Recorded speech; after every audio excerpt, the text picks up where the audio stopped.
Hi, friends. Welcome to Productive Joy. Today, we're just going to spend a couple minutes talking about what I mean when I say that we all need to take AIM. So, AIM is my company. My company is brand new. Well, I say brand new. It started at the beginning of 2022. And its sole purpose is to help people figure out how to analyze their current systems, improve on those systems, and move towards action. So I know some of you are driving, so you might not have recognized that's an acronym for AIM: Analyze, Improve, Move. Now, here's the premise. You must figure out what your target is before you can do anything about anything. We frequently forget to say, this is what it will look like if I'm successful. I want to lose 5 pounds by the end of the month. Okay, that's a target. I want to hire 3 new people and get them onboarded by the end of May. Awesome. That's a target. I want to improve my marriage by spending time together and having date nights. Awesome. That's a target. Instead, we say, I want to get better. Oh, what the heck does that mean? And if I say I want to get better, I want to get better at what and how and what is it I need to do? So, the first thing that I do when I work with organizations or people is I ask them, what's your target?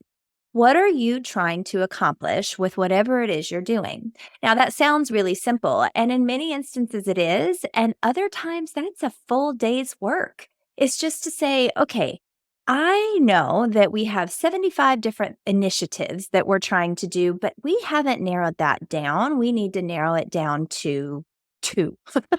Honestly, a priority, you really can only have one. Now, it doesn't mean that you're only working on one thing, but if you're saying that you have 10 priorities, which one is first on the list? So, step 1, set a target. And when I say set a target, it really needs to be something that is clear. You know, we've all heard of SMART goals. They have to be specific and measurable and active and reachable and timely, right? Great. And that's kind of what I mean. But ultimately, what is it that you're trying to accomplish? So let's, for today's purposes, use a personal example so that we can work through this together. So the personal example I'm going to give is I want to be a healthier version of myself by the end of the next 3 months. Okay. So if somebody were to say that to me, I'd ask them to go a little deeper. When you say healthiest version, what are some measurable things that you could see that would tell you that you are indeed healthier? Maybe it's weight loss, okay, but weight doesn't really tell you much. Maybe it's increased skeletal muscle. That makes a big difference. I don't know if you've ever listened to Dr. Gabrielle Lyon, but she is game changing when it comes to increasing skeletal muscle. So maybe that's it. And then I also want to be able to get down on the floor and play with my kids. Okay, great. We can measure that. I also want to lower my cholesterol a little bit. Awesome. All right, now we have a target. Step 2, we have to analyze. What are we currently doing that is going to make us better to get towards our target? Meaning, if you already have some healthy habits, you know what? I get 8 hours of sleep every night. Perfect. That means that you are thoughtfully taking care of your body at night. Yay. Let's celebrate that.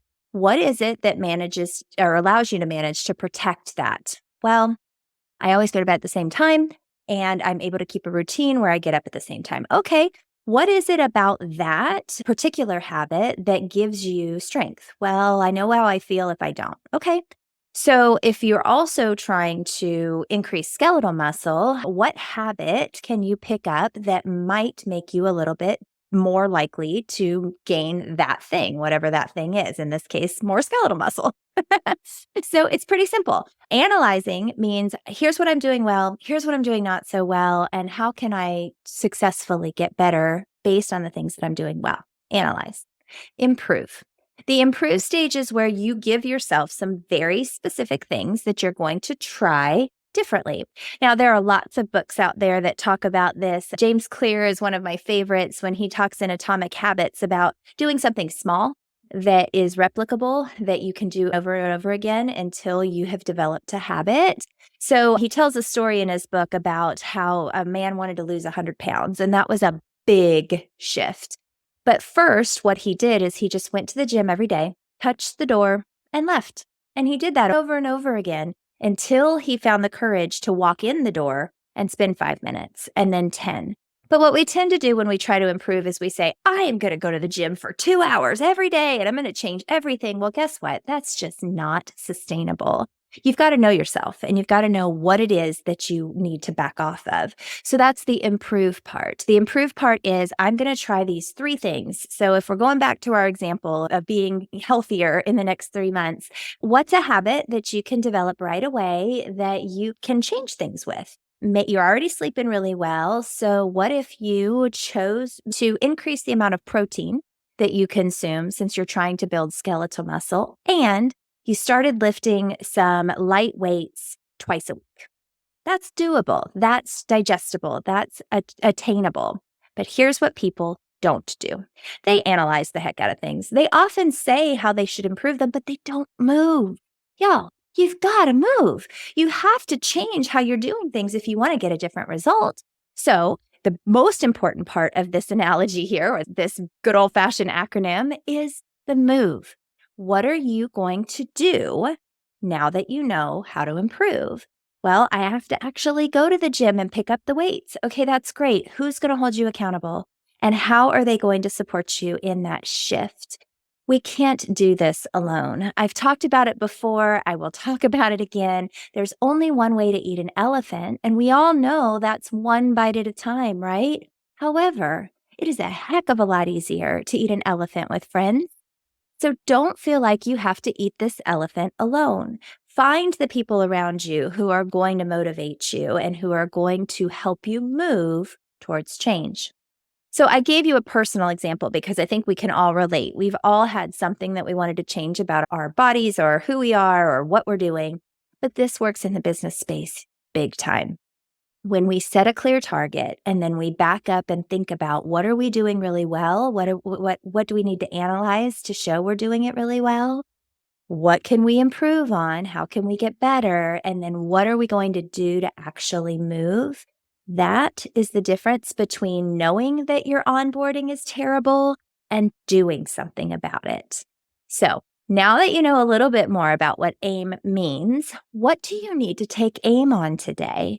Maybe it's personal, maybe it's professional, but I can tell you that if you want more joy in your life, you will be moving towards the target that you've set for yourself. And that joy will become productive if you take AIM. So there's your nugget of wisdom for today. I'm hopeful that it was one that you can actually implement right away. It is not difficult to do when you say take AIM. All that means is that you're analyzing what you're currently doing, you're improving on whatever that is, and then you're moving towards success. Today was meant to just give you a tiny little piece of wisdom. I'm hopeful that it did exactly that. So go out there and find a way to make fun meet action.